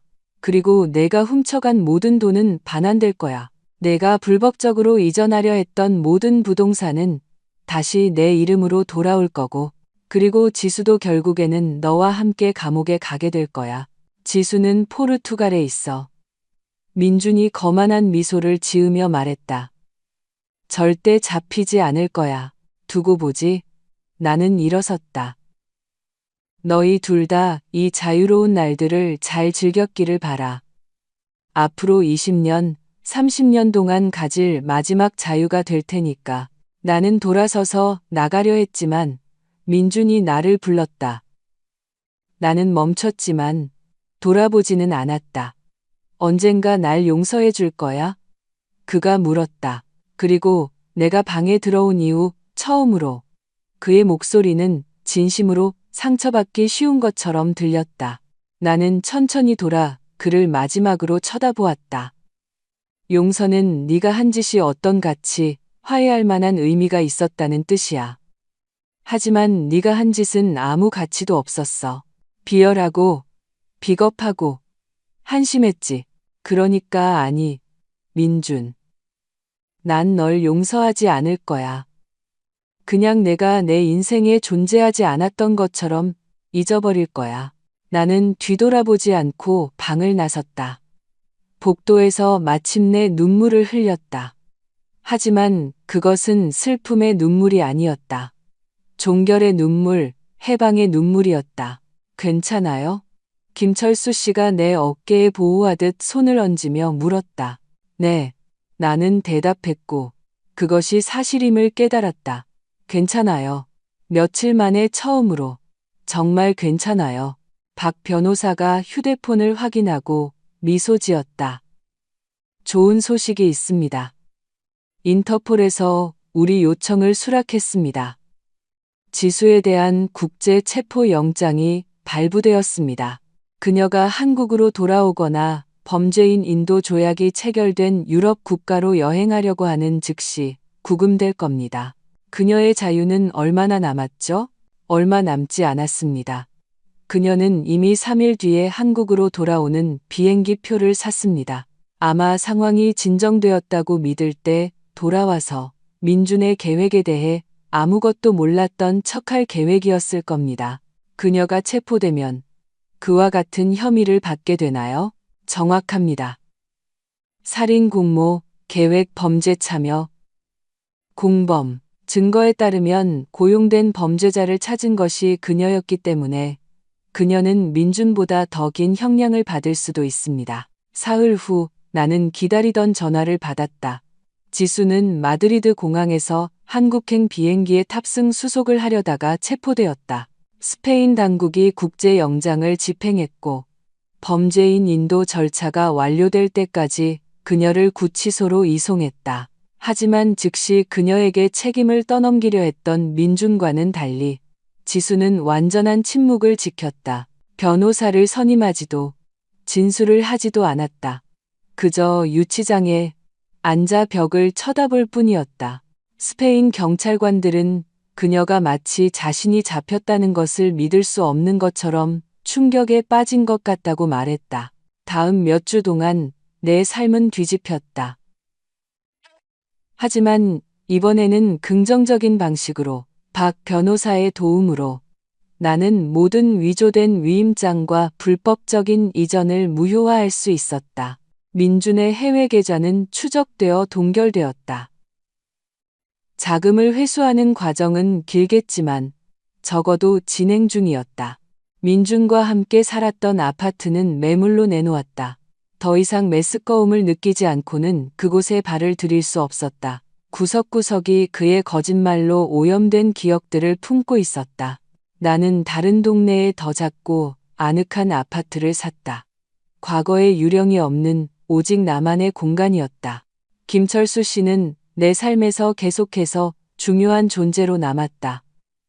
그는 보호자 이상이 되었다. 그는 진정한 친구, 아버지가 더 이상 할 수 없는 아버지 같은 인물이 되었다. 때때로 우리는 함께 저녁을 먹었고, 그는 내가 한 번도 들어보지 못했던 아버지에 대한 이야기를 들려주었다. 그것은 내가 다시 아버지와 연결되어 있다고 느끼게 해주었다. 아버님은 아주 현명한 분이셨습니다. 어느 날 저녁 식사 중에 김철수 씨가 말했다. 한 번은 제게 신뢰는 우리가 누군가에게 줄 수 있는 가장 소중한 것이지만 또한 가장 위험한 것이라고 말씀하셨습니다. 한 번 깨지면 결코 예전 같을 수 없기 때문이라고요. 맞아요. 나는 동의했다. 저는 너무 많이 신뢰했어요. 순진했죠. 아닙니다. 김철수 씨가 고개를 저었다. 순진했던 게 아닙니다. 친절하고 관대하고 사랑이 많았던 거죠. 나쁜 사람 한 명의 배신 때문에 당신이 불신하고 냉소적인 사람으로 변하게 두지 마세요. 아버님께서도 그걸 원치 않으실 겁니다. 그의 말은 내 마음에 남았다. 민준의 재판은 그가 체포된 지 6개월 후에 열렸다. 법정은 가득 찼다. 언론도 참석했고 나는 재판 과정의 모든 순간 동안 그의 눈을 똑바로 쳐다보기로 결심하고 맨 앞줄에 앉았다. 그는 감옥에서 살이 빠졌고 얼굴은 더 야위고 늙어 보였다. 그의 변호사는 그가 지수에게 강요당했으며 그녀가 모든 것의 배우라고 주장하려 했지만 증거는 반박할 수 없었다. 문자 메시지는 그가 계획에 적극적이고 열정적인 참여자였음을 명백히 보여주었다. 내가 증언할 차례가 되었을 때 나는 증인석에 올라 모든 것을 이야기했다. 김철수 씨와의 차 안에서의 밤, 사진의 발견, 거짓말들, 내가 죽을 것이라고 생각했을 때 느꼈던 공포. 내 목소리는 증언 내내 흔들리지 않았다. 비록 눈물이 얼굴을 타고 흘러내렸을 때조차도 민주는 내 증언 동안 단 한 번도 나를 쳐다보지 않았다. 그는 이미 자신의 운명을 받아들인 사람처럼 눈을 내리깔고 있었다. 판결은 징역 25년, 15년간 가석방 없는 형이었다. 살인 미수, 문서 위조, 횡령 및 기타 여러 범죄 혐의였다. 판사가 의사봉을 내리쳤을 때 나는 거대한 무게가 내 어깨에서 들어 올려지는 것을 느꼈다. 정의는 실현되었다. 지수는 민준의 재판 후 3개월 뒤에 한국으로 송환되었다. 그녀의 재판은 더욱 극적이었다. 그와는 달리 그녀는 싸우기로 결심했기 때문이다. 그녀는 찾을 수 있는 최고의 변호사를 고용했고 자신이 민준에게 조종당했으며 그 역시 그의 거짓말의 피해자라고 주장하려 했다. 하지만 증거는 그런 서사를 허용하지 않았다. 메시지는 종종 지수가 주도권을 잡고 더 추악한 제안을 하는 쪽이었음을 보여주었다. 나를 납치할 범죄자를 찾은 것은 그녀였다. 강도 사건이 잘못된 것처럼 보이게 만들자고 제안한 것도 그녀였다. 재판의 최악의 순간은 검찰이 납치 시도 며칠 전에 지수와 민준이 나눈 대화를 제시했을 때였다. 그 대화에서 그들은 내가 사라진 후 그들의 새로운 삶이 어떨지에 대해 이야기하고 있었다. 지수는 심지어 돈의 일부를 민준에게 더 예쁘게 보이기 위해 성형수술을 하는데 쓸 것이라고 언급했다. 그녀는 내 생명의 가치를 계산했고 그것이 성형수술보다 가치가 없다고 결정했다. 내가 그녀의 재판에서 증언할 시간이 되었을 때 지수는 마침내 내 눈을 쳐다보았다. 그리고 거짓으로라도 뉘우치는 것처럼 보였던 민준과는 달리 지수는 순수한 증오심으로 나를 쳐다보았다. 마치 내가 살아남았다는 이유로 이야기의 악당인 것처럼. 지수 씨, 검사가 그녀 자신의 증언 중에 물었다. 피해자에게 할 말이 있습니까? 지수는 나를 똑바로 쳐다보며 말했다. 네. 넌 항상 지루했고 재미없었어. 민주는 처음부터 돈 때문에 너와 함께 있었을 뿐이야. 나한테 여러 번 말했어. 넌 결코 충분하지 않았어. 그 말들은 나를 아프게 했어야 했지만 대신 나는 지수가 결코 내 친구가 아니었다는 것을 깨닫게 해주었다. 민준 이전에도 그동안에도 그녀는 단지 역할을 연기하는 배우였고 자신의 진짜 색깔을 보여줄 적절한 순간을 기다리고 있었을 뿐이다. 내가 진짜 어떤 사람인지 보여줘서 고마워. 내가 차분하게 대답했다. 이제 난 친구를 잃은 게 아니라는 걸 알아. 왜냐하면 처음부터 가진 적이 없었으니까. 지수는 징역 20년을 선고받았다. 민준보다는 약간 적었지만 여전히 상당한 형량이었다. 그녀가 수갑을 차고 울면서 법정에서 끌려나갔을 때 나는 만족감을 느끼지 못했다는 것을 깨달았다. 그녀의 처벌에 대한 기쁨도 없었다. 오직 공허함, 그리고 그 장이 마침내 닫혔다는 안도감만이 있었다. 재판 1년 후, 내 삶은 새로운 리듬을 찾았다. 나는 그래픽 디자이너로 다시 일하기 시작했지만, 이전에는 결코 갖지 못했던 자신감을 가지고 있었다. 나만의 스튜디오를 열었고, 잘 되고 있었다. 새로운 친구들을 사귀었다.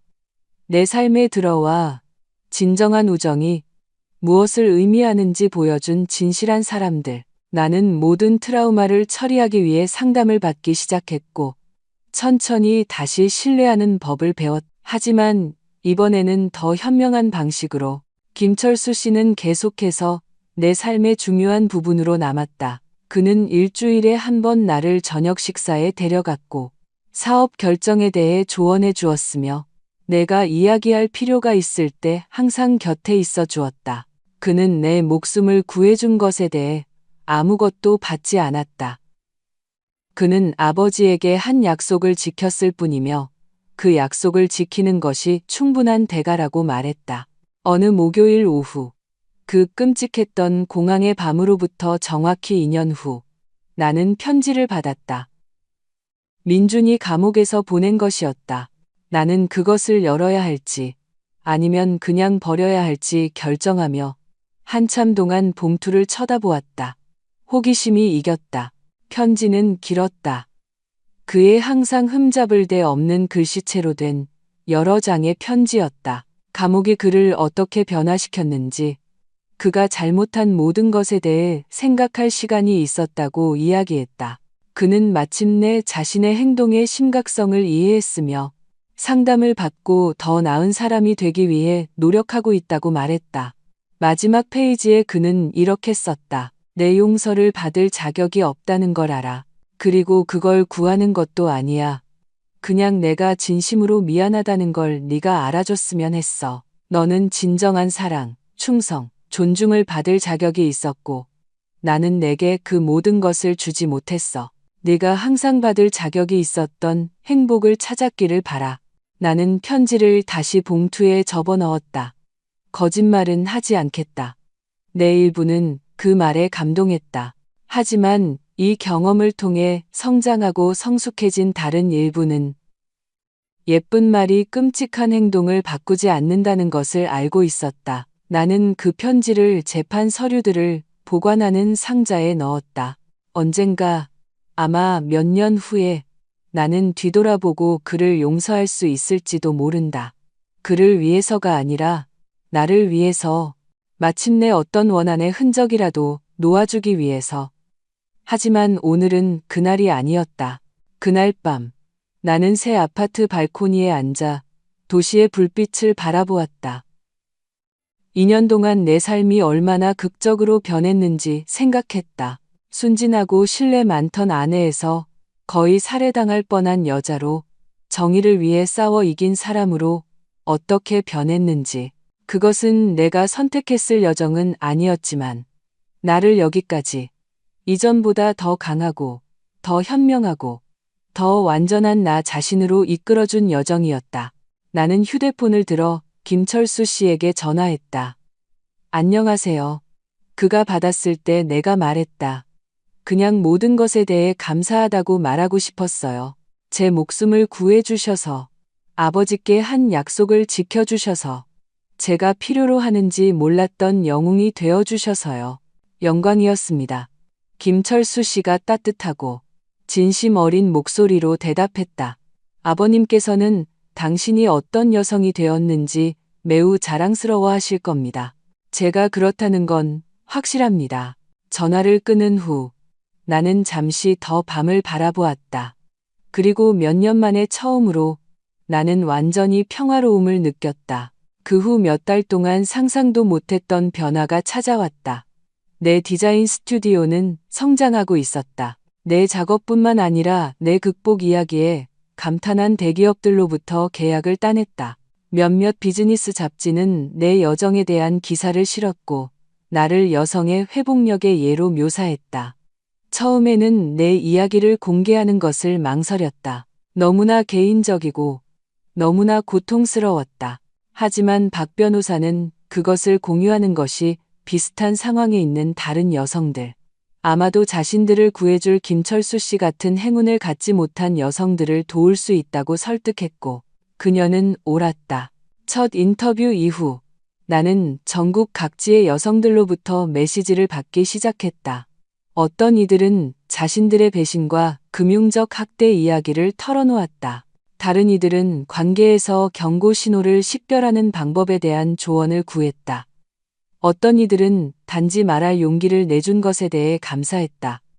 나는 내 경험을 긍정적인 무언가에 사용하기로 결심했다. 민준에게서 회수한 돈의 일부로 나는 가정 폭력 및 금융학대 피해 여성을 돕는 재단을 설립했다. 우리는 무료 법률 지원, 심리 상담, 그리고 위험한 상황에서 탈출해야 하는 이들을 위한 임시 쉼터까지 제공했다. 김철수 씨는 재단의 보안 컨설턴트가 되어 여성과 그 자녀들에게 자신을 보호하는 방법, 위험 상황을 식별하는 방법, 비상시에 무엇을 해야 하는지에 대해 훈련했다. 재단에서 한 강연 중 25세쯤 되어 보이는 한 젊은 여성이 끝난 후 내게 다가왔다. 그녀는 울고 있었지만 희망의 눈물이었다. 감사합니다. 그녀가 내 손을 잡으며 말했다. 제 이야기도 당신과 비슷해요. 남자친구가 몇 년 동안 저를 재정적으로 조종했어요. 저는 혼자라고, 저에게만 일어나는 일이라고 생각했어요. 하지만 당신 이야기를 듣고 이것이 제 잘못이 아니며 제가 벗어날 수 있다는 것을 깨달았어요. 그 순간, 잠 못 이루던 모든 밤, 모든 고통의 순간, 내가 흘렸던 모든 눈물이 새로운 의미를 얻었다. 내 고통은 단 한 사람이라도 도울 수 있다면 헛된 것이 아니었다. 개인적인 삶도 예상치 못한 방식으로 꽃피기 시작했다. 나는 재단의 새로운 본사 프로젝트를 맡았던 현우라는 건축가를 만났다. 그는 온화하고 진실했으며 무엇보다도 내 트라우마와 장벽에 대해 인내심이 있었다. 서두르지 않아요. 내가 천천히 가야 한다고 겪었던 모든 일 후에 신뢰하기가 어렵다고 설명했을 때 우리의 첫 데이트 중 하나에서 그가 말했다. 당신은 기다릴 가치가 있어요. 민준과 함께였던 것과는 달랐다.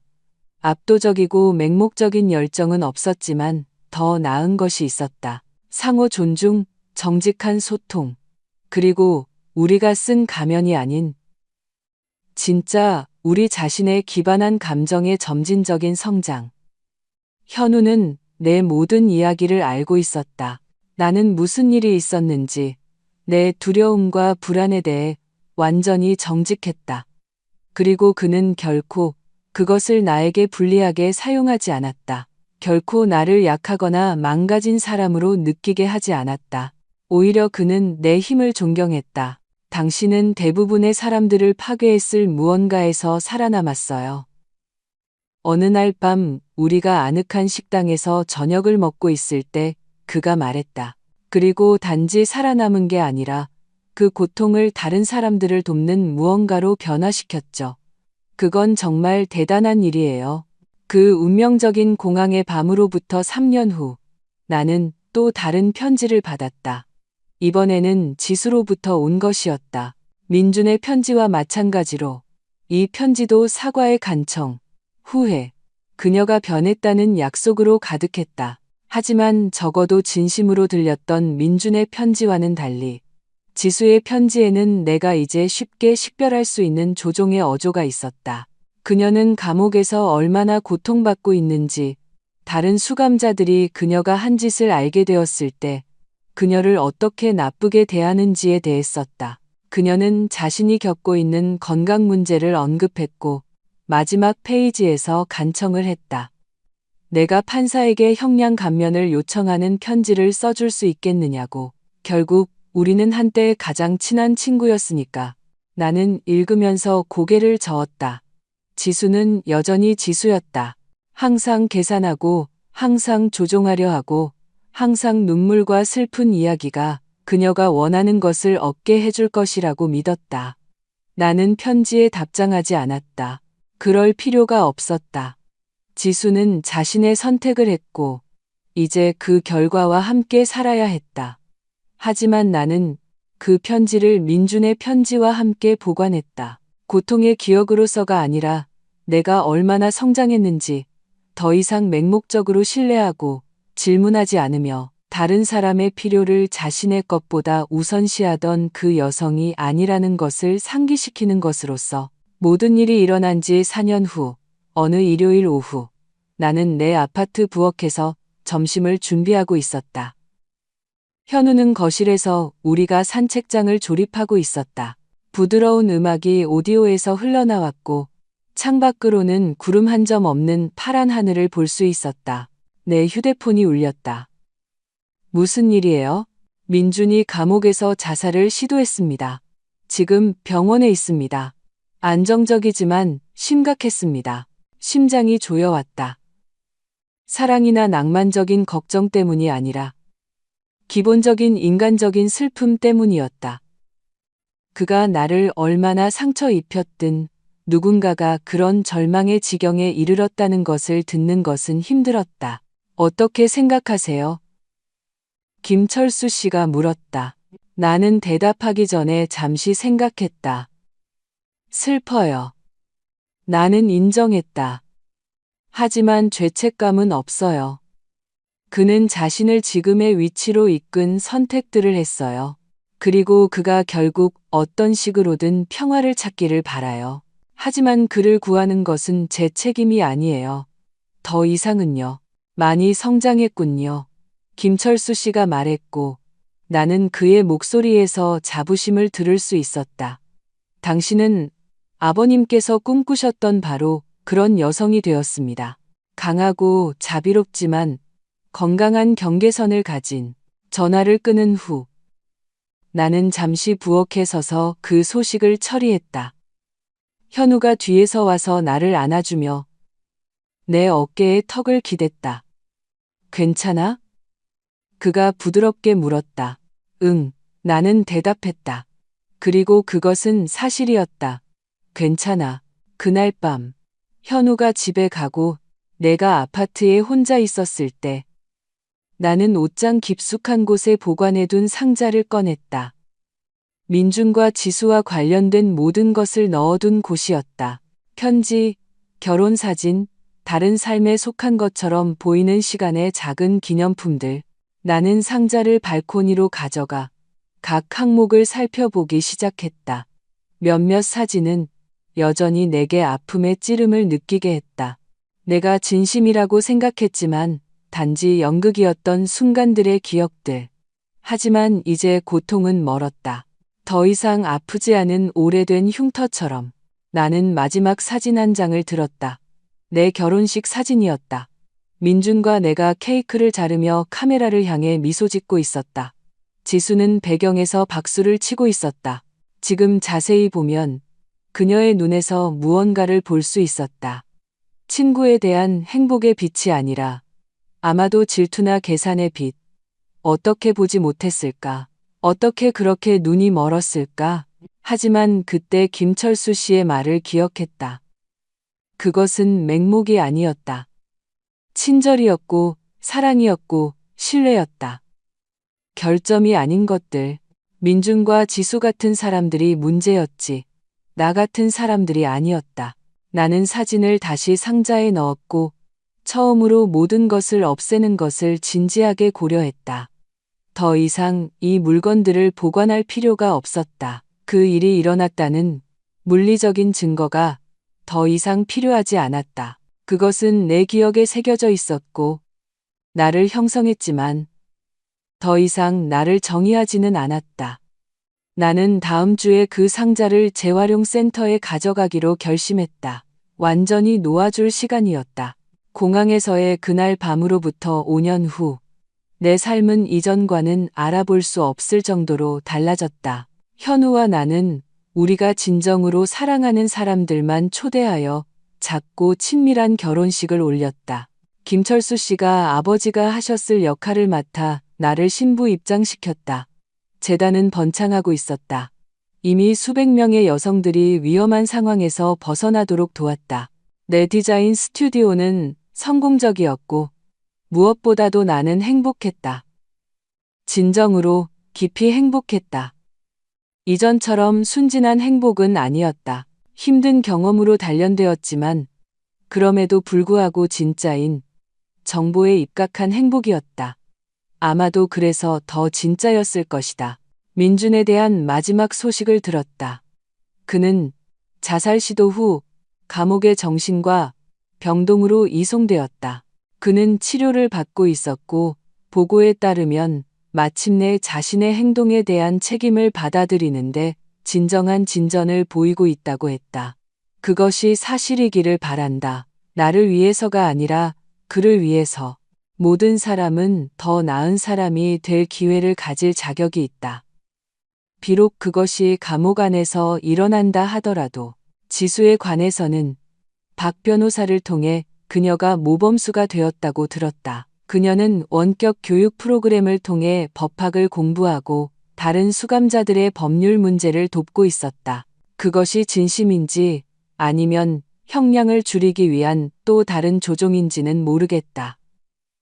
하지만 나는 사람들이 변할 수 있다고 믿기로 선택한다. 비록 그것을 촉진하는 것이 내 역할은 아닐지라도 오늘 내가 내 이야기를 할 때 그것은 더 이상 고통이나 분노와 함께가 아니다. 이상한 감사함과 함께다. 살아남은 것에 대한 감사. 김철수 씨가 아버지께 한 약속을 지켜준 것에 대한 감사. 가장 힘든 방식으로 배운 교훈에 대한 감사. 공항에서의 그날 밤, 김철수 씨가 차문을 잠그고 저를 믿으세요라고 말했을 때, 그것은 내 삶이 영원히 바뀐 순간이었다. 세상이 항상 보이는 것과 같지는 않다는 것. 우리가 사랑하는 사람들이 우리를 배신할 수 있다는 것을 발견한 순간이었다. 하지만 또한 예상치 못한 곳에 수호천사가 존재한다는 것도. 만약 시간을 거슬러 올라가 그날 밤을 바꿀 수 있다면 일어난 모든 것을 바꿀까? 그렇게 할지는 모르겠다. 왜냐하면 이 여정은 아무리 고통스러웠을지라도 나를 오늘의 나로 부끄럽지 않은 나 자신으로 변화시켰기 때문이다. 그리고 결국 아마도 그것이 나를 파괴하려 했던 사람들에 대한 최고의 복수일 것이다. 나는 단지 살아남은 것이 아니라 번성했다.